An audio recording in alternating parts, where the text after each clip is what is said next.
Hey guys, and welcome back to my channel. So today I'm going to be telling you a really wild story out of Canada. This is a, lesser known case, so a lot of you probably haven't heard of it, but get ready. It is one of the craziest ones out there. As I was reading about this case, I could not believe how this all unfolded. It's a very interesting story. Today I'm gonna be telling you about the Pan family. So this is Bic and Han Pan. So Han was born in Vietnam and he grew up there, but in 1979, he actually moved to Canada as a refugee. And a very similar story with his wife, Bic Pan. She also was born in Vietnam and came over to Canada as a refugee. So the two of them ended up getting together, they got married in Toronto, and they ended up settling down in Scarborough, Canada.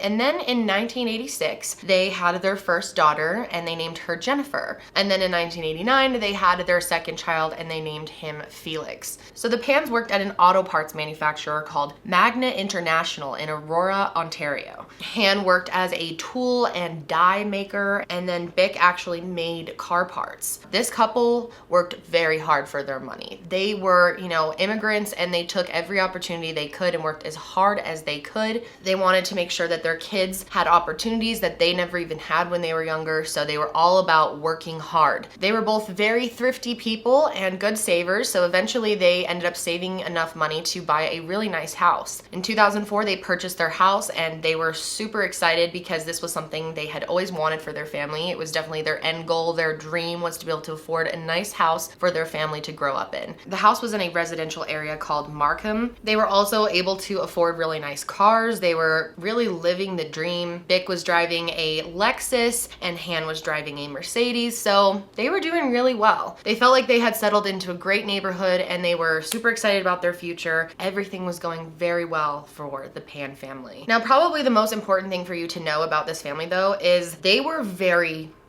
strict parents. They are what some people refer to as tiger parents, and it's a Asian style of parenting that is very strict, known to have, very little leeway, and oftentimes the parents are extremely controlling of their kids. It can be a ton of pressure to grow up in a home with really strict parents who have extremely high expectations of you, and that's exactly how the Pans were. They had hugely high expectations of their kids. They wanted them to really excel, take every opportunity that they could get them, and just do even better than they had done. Jennifer and Felix were thought to be very well-behaved kids. Felix was studying mechanical engineering and was at a very prestigious university. And he basically did this because Han wanted him to go to school for engineering so that he could work on cars and be part of what their family does. But he wanted him to be able to design the cars, which is a whole different ballgame. Jennifer was also seen as a very impressive student. She also had a lot going on in her extracurricular life.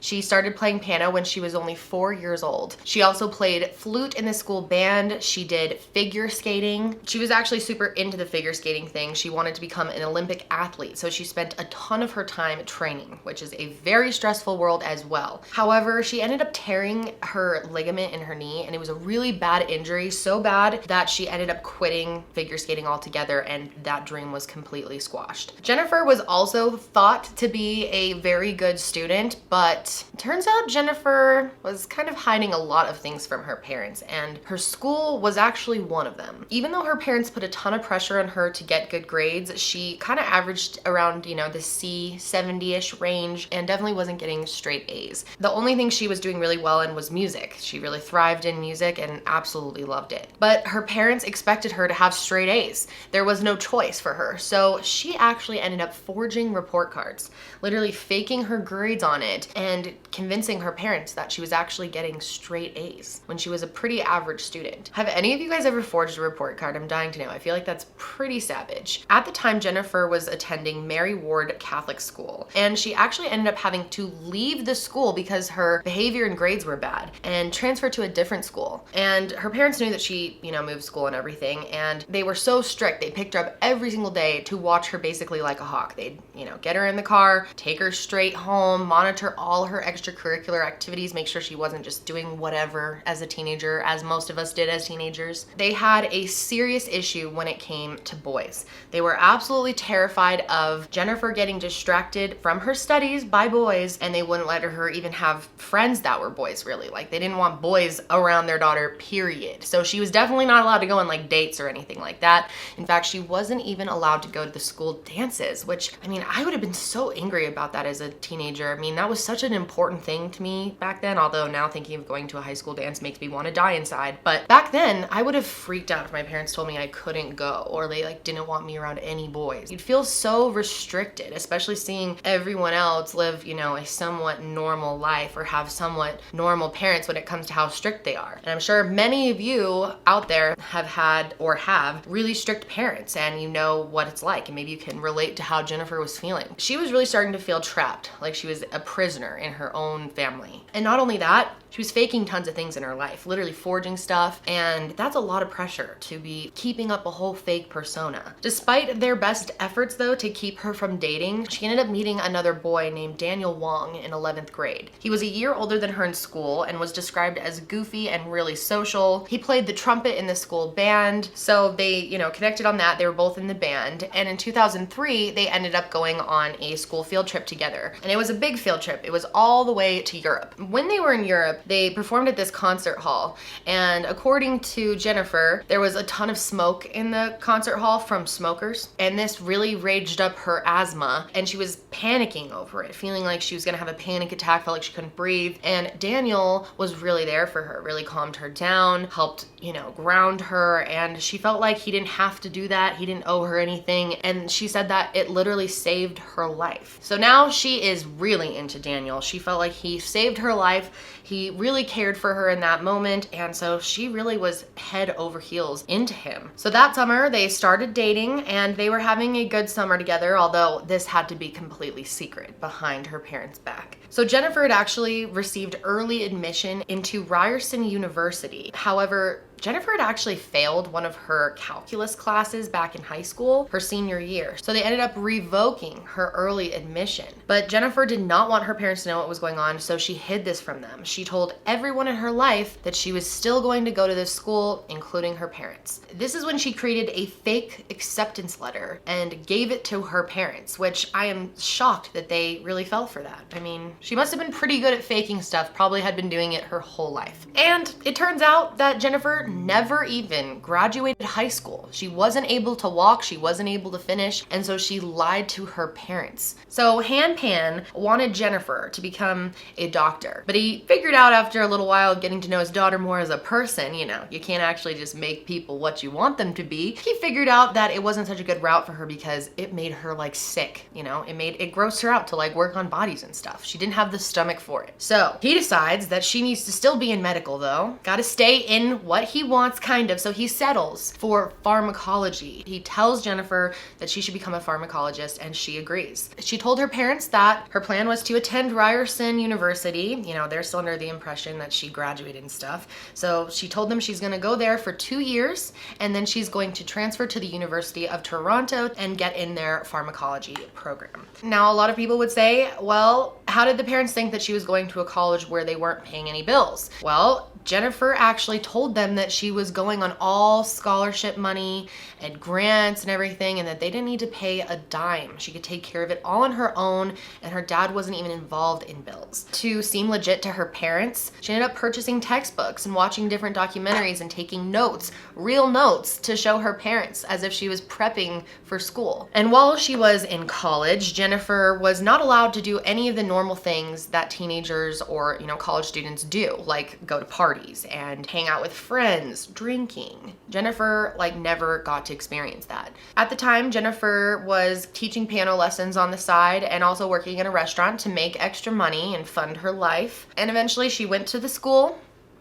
And 2 years went by of her parents thinking that she was in Ryerson University. After 2 years went by, her dad asked if she was planning to go to Toronto University to finish out her degree, and she said yes, and that she was accepted, and that was the next plan. So at this time, Jennifer suggested that maybe she should move out of her parents' house in with a friend. She had a friend named Topaz who lived a little closer to University of Toronto. She thought that commuting back and forth downtown to her house would be a lot to handle, and she convinced her parents that it was a good idea for her to move in with someone else, and they were fine with this. However, she wasn't staying with Topaz. Imagine that. During the week when she was going to college, she actually was staying at her friend Daniel's house. She lied to Daniel's parents, said that her parents were fine with her staying there and they were cool with it, so there you go. She was perfectly set up, and her parents again thought she was staying with a female friend. So another 2 years went by of her parents believing that she's still in school. They now think that she's been in school for 4 years, and it was about time for her to graduate from University of Toronto. So Daniel and her ended up finding someone online to help forge a fake transcript full of A's. Jennifer told her parents that they had an abnormally large class size at the University of Toronto, so they were only giving out 1 ticket per student for graduation,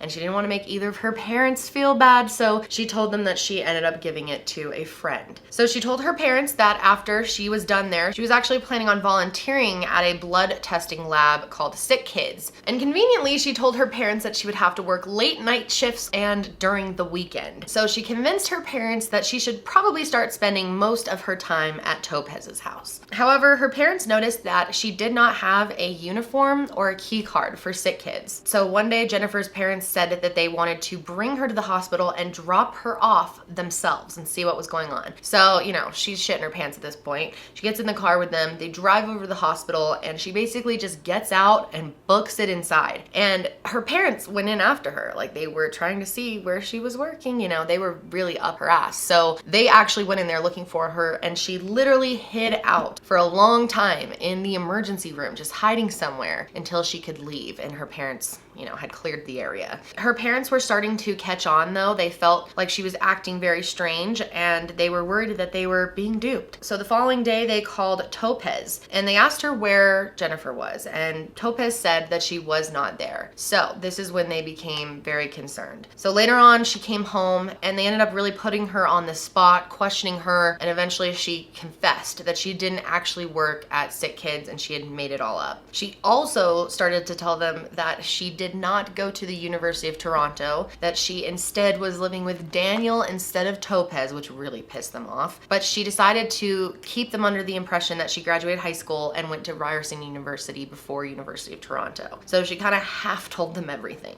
Her mom and dad were very pissed off, to say the least. They really brought down the hammer on her. They took away her cell phone and her laptop. They wanted to cut off her connection with the outside world and also make her stop talking to Daniel completely. They literally made her quit her job at the restaurant. She was only allowed to teach piano, and they really put the clamp down on her. They started tracking her mileage in her car, literally adding up to make sure that she wasn't going anywhere that she wasn't supposed to be. Jennifer was absolutely miserable. In February of 2009, she posted on her Facebook that living in her house was like being on house arrest. And even though she was only supposed to leave her house to go teach piano, she still would try to go see Daniel every chance she could. One night she even pulled the old-fashioned trick of putting blankets and pillows underneath her bed where she would be sleeping and set it up like she was in her bed sleeping when she actually went over to Daniel's house. But of course, the next morning her mom went in her room, pulled back the blankets, and saw that she wasn't there. And they were really pissed about that as well. They again tried to clamp down on her. They wanted her to stop having any contact with Daniel. They wanted her to also start applying for colleges again and try to become like a lab tech or something like that. Her dad gave her the ultimatum of going to school or being kicked out. And he also told her that there is no way for you to see Daniel at all, which was heartbreaking to her. I mean, she really loved this guy, or, you know, teenage love. She loved him though. For her, she loved him. And her dad said no more seeing Daniel, which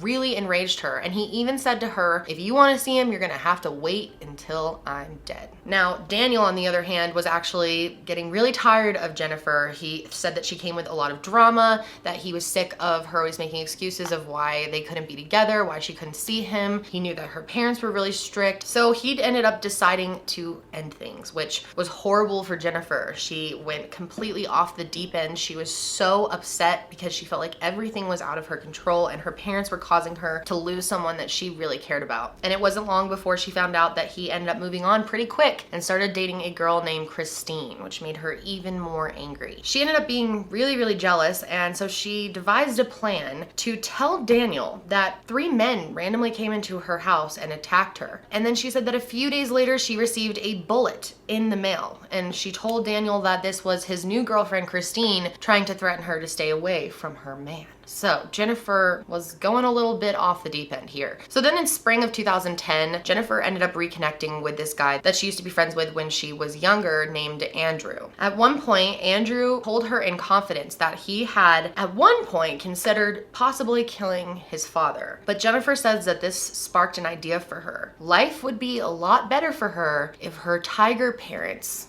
weren't around, if she didn't have her dad standing in the way of her and Daniel's relationship or everything else that she wanted, and wouldn't be forced to be anything that she was not. And so getting rid of him started to seem pretty appealing to her. So Andrew ended up introducing Jennifer to his friend named Ricardo Duncan. And according to Jennifer, they ended up making a plan for him to kill her father in the parking lot of his work. She ended up giving Duncan only $1,500 from like piano lesson money and told him to do it. However, Duncan ended up taking her money and not doing anything. $1,500 is really not a lot, and I don't feel like many people would do that. So she eventually realized that she was being ripped off and, gave up on Duncan. So he claims that he told her no and that she gave him a couple $100 that she already owed him for something else, but it had nothing to do with him being paid to take out her father. So fast forward a little bit in time, and Jennifer ends up back together with Daniel, kinda. They're talking again, dating again, and they end up coming up with a plan to take care of Jennifer's dad, because now this is in her brain. But this time they wanted to take out both of her parents. So they came up with this big elaborate scheme to hire hitmen to come in and kill both of her parents. And the plan was that she would get the money from their estate, which would be about $500,000, and the two of them would take that money and ride off into the sunset together. So Daniel ended up giving Jennifer an iPhone to use as her burner phone to have crime-related communication on, and then she also had a Samsung that her parents paid for and everything that she did everything else on. Daniel ended up connecting Jennifer with an acquaintance of his named Leonard Crawford, and he was nicknamed Homeboy. Now, he said that he normally charged about $20,000 for this type of task. However, he was gonna give them a friends and family discount, so it was only gonna be $10,000 to take out her parents. And Jennifer was like, sounds good to me. So the three of them decide that November 8th is going to be the day that he does it. Lenford said that his friend David was also going to help out. So eventually November 8th, 2010 came along. That night was a pretty normal evening. Jennifer was watching TV in her bedroom. Han was reading the Vietnamese newspaper, and eventually around 8:30 p.m. he had gone to bed. Now Bic was actually out dancing. She was into line dancing, so she was out doing that with a friend, and she came home around 9:30, went upstairs to change into her pajamas, and went into the living room to watch TV. At 9:35, David called Jennifer. They spoke for a couple minutes, and then the call ends. Around this time, Jennifer walks downstairs, goes in and says goodnight to her mom while she's watching TV, and then she went to the front door and secretly unlocks it. Then at 10:02 p.m., this switch in the study went on and off, like the light switch, and this was apparently a signal for the intruders to come into the house. A couple minutes later, at 10:05, David and Jennifer were on the phone again for a few minutes. They also sent a few texts back and forth. One of them was Jennifer saying VIP access, which I assume means, you have access to my home now. So there was also a third hitman who ended up joining in, and his name was Eric Carley. So Lenford, David, and Eric all walked through the Pan family front door. One of them ran upstairs to get Han, brought him down, and then Eric went upstairs to get Jennifer. Jennifer told police that she was just sitting in her room and that she heard footsteps from people that she didn't know. According to Jennifer, he then made her go around the house and get any money that she had. She handed handed them $2,500, which is what she made in piano lessons, and another $1,100 that was hidden in her mother's nightstand. After this, Jennifer says they took her back upstairs and tied her to a banister. Apparently they tied up her arm, but also tied her hands behind her back, and they used a shoelace to do this. Apparently at this time, Jennifer's parents were totally confused and begging the intruders not to hurt their daughter Jennifer, and they basically hinted to them that they wouldn't do that she is going to be fine. So they took her parents downstairs and they shot them both. So this is when Jennifer ends up calling 911. What's your name? My name is Jennifer. So it just broke in?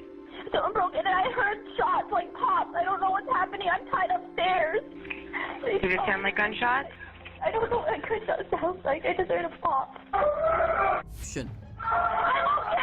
My dad just went outside screaming. Do you think your mom is downstairs too? I don't hear her anymore. Please hurry. I don't know what's happening.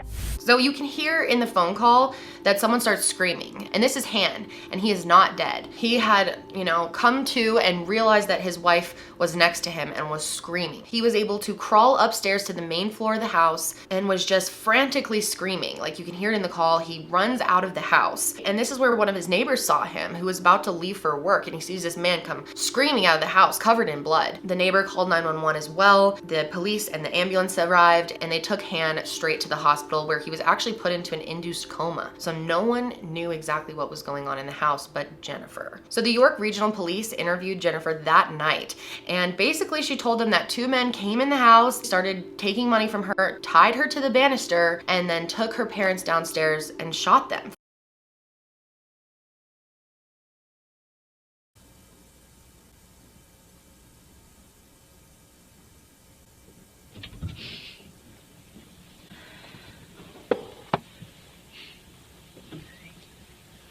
When you hear your mom come in, do you hear your mom in the house? She was in the house. I had gone down the stairs. Did you hear, so before this is when did you hear your mom for the first time in the house? When she came home. So did you physically see your mom? Yes. And at that time there was no one strange in the house? No, she was on the downstairs sofa. She was watching TV when I last saw her. Between that time that you see her and you leave her on the sofa until you hear the noises, the strange, the voices as you describe them, how long is that? Maybe a half hour. A half an hour? Where is it your mom was before here? She goes dancing every Monday. She goes dancing with a few relatives as well. What is the first, when you hear can you hear them talking downstairs, the unknown voices? It's all a mumble. It's a mumble? Because I had the TV on, it was just all a mumble. When's the first time that you actually can hear one of them talking?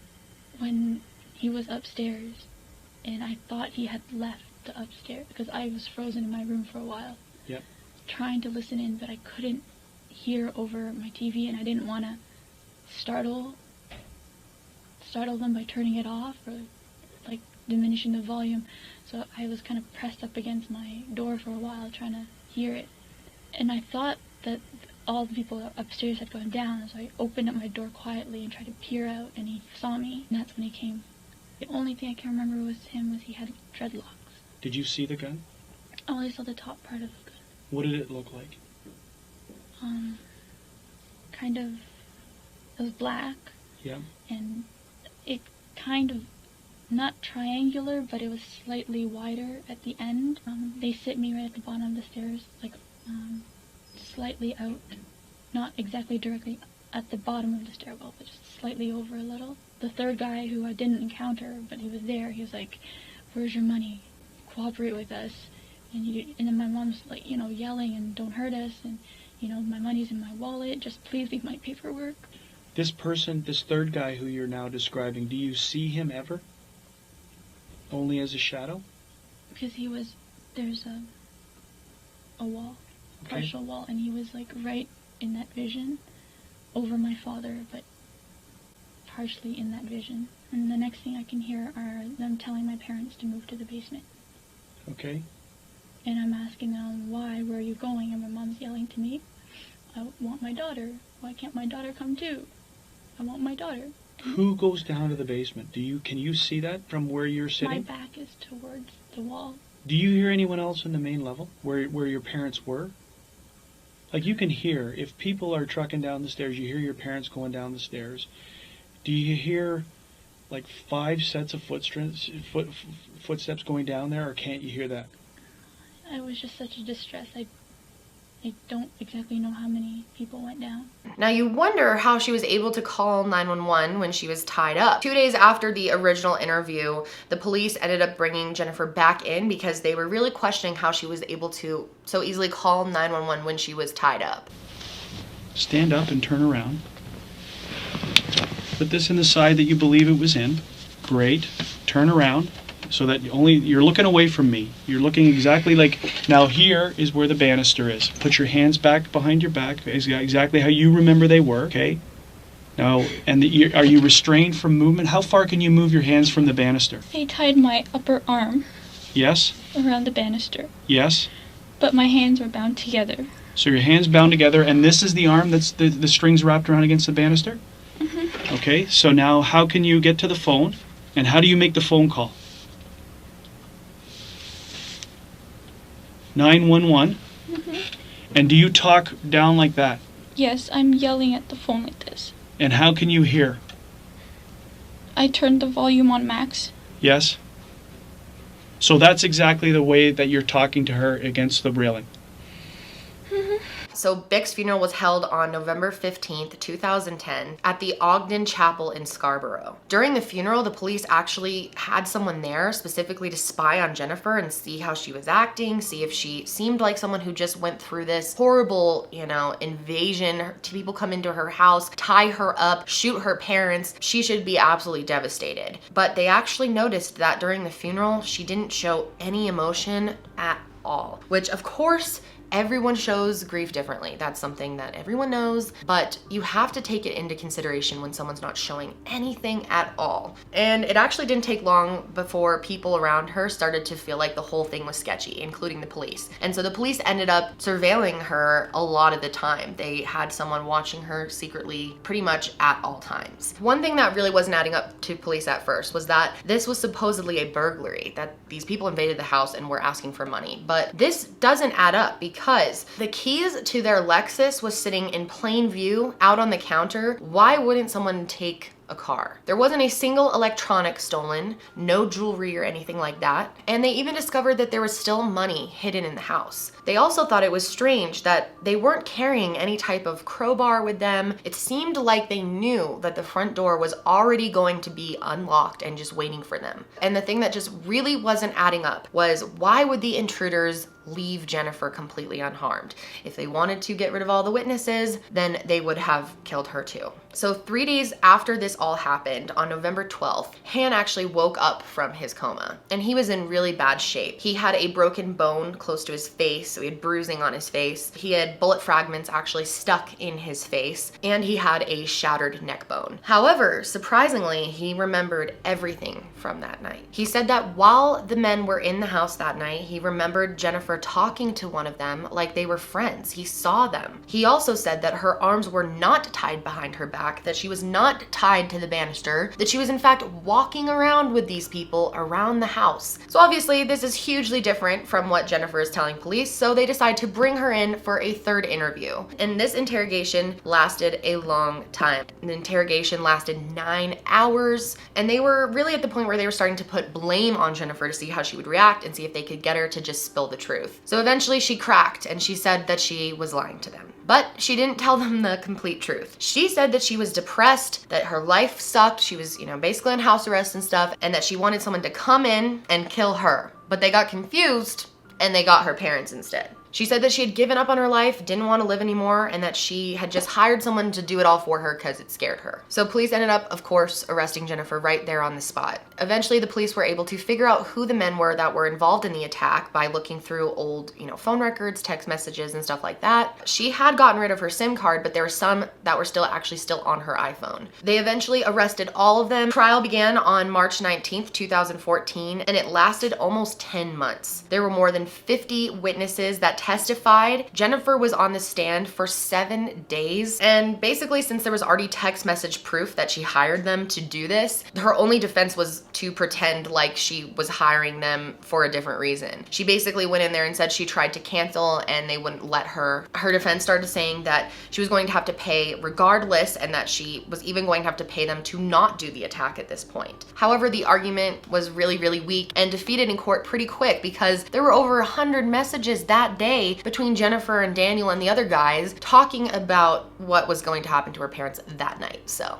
didn't seem like you tried to cancel that hard, girl. But they also did try to argue that Jennifer had been through years and years of abuse from these really strict tiger parents and that she just couldn't take it any longer, that she had snapped and there was nothing she could do about it. However, all of them were convicted on December 13th, 2014. Each of them received a life sentence without any possibility of parole for 25 years. So it's possible that they could end up staying in jail forever. We won't know until they apply for parole in 25 years, but they can't even do so until then. So they're gonna be in there for a while. This was only Jennifer, Daniel, David, and Lenford though. There was still Eric to deal with. He was still tried with them, but his lawyer was sick, so they ended up delaying his trial a little bit. And in 2015, he ended up taking a plea deal. So basically he only got 18 years because he decided to plead guilty. Jennifer's dad and her brother Felix ended up requesting a court-ordered protection on them where she could have no contact with them. And the judge honored this, so she was not allowed to talk to either of them or have any contact with Daniel either. And of course, this was incredibly hard on Jennifer's dad. He is said to be a shadow of what he once was. He is unable to work due to his injuries. He's depressed. He has nightmares, insomnia. People around him said that he has just not lived a normal life at all since. He's got such severe anxiety that he can barely function anymore, which I mean is pretty understandable. It would be so hard to find out that someone you thought you loved and trusted, you know, hired someone to take you out. You would probably never sleep okay again. He made one statement saying that he hopes that his daughter can realize what she did and become a decent human, basically. Felix ended up wanting to kind of start his own life away from everyone, so he moved to the East Coast. Jennifer will be 49 before she's even considered for parole, but I highly doubt any of them will get parole. They're all currently being held in different correctional facilities, and Eric ended up actually passing away in his cell in 2018. That's a whole nother thing. But basically the fact that Jennifer's dad survived was really what blew the top off of Jennifer's whole lie. I mean, there's a possibility they could have found out about it, whether he survived or not, but him being able to say all that definitely made them take a second look at her and see that her story actually made no sense. It's a really crazy story. I would love to know what you guys think of this, but that's it for me today, guys, and I will talk to you next time. Bye.